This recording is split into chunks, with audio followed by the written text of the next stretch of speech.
Have you ever wondered if you can increase your daily income in Supermarket Simulator by overpricing the items you sell by a specific amount?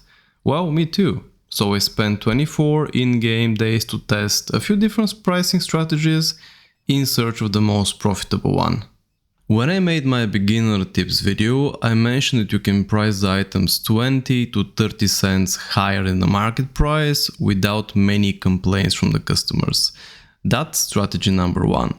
Number two, I found in one of the comments under the video. The viewer suggested pricing more expensive items $1 to $2 over the market price. The final option was to simply match the market price for each item. I needed to save over 20k to remove this eyesore from my store, making it the perfect time for extensive testing, which happened between days 107 and 130.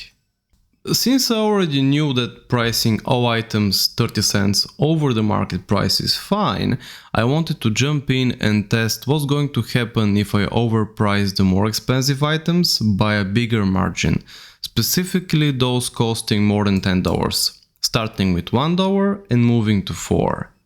I wanted to find balance between the income and the number of products that were found to be expensive.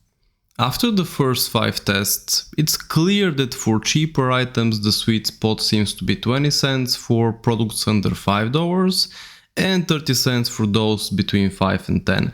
However, with the more expensive items, a $3 increase resulted in a significant spike in the too expensive column, with a minimal income increase compared to $2. A $4 increase led to a sharp decline in income and a notable increase in the too expensive column. Test 6 served as a baseline, matching the market price for each item. The results were quite disappointing, with only a $110 difference compared to the most successful third test.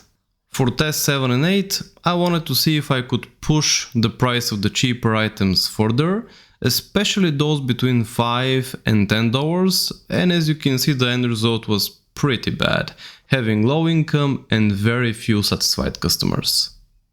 At this point, I wanted to test the income numbers for 2 to 3 days in a row while using the best formula so far, which is 20 cents under 5, 30 cents between 5 and 10, and $2 over 10.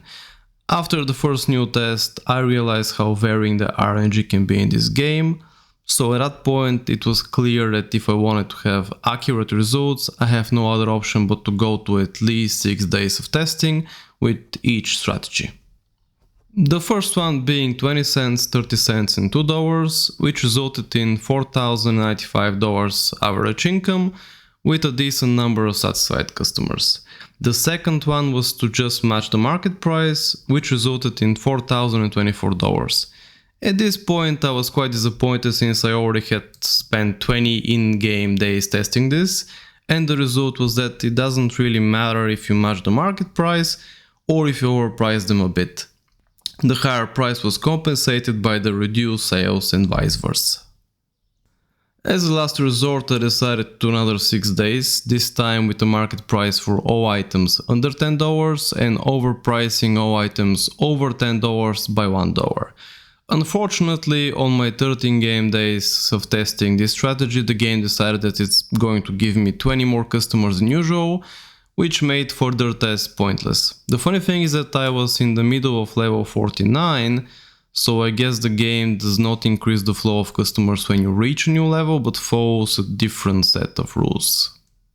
Let me know in the comments if you have suggestions for other pricing strategies that worked in your case in increasing your income, and I will do further testing. But so far, after all of those 24 in-game days, I will stick to the final strategy, keeping cheaper items at the market price for my convenience when changing prices, and upping by $1 only the expensive items.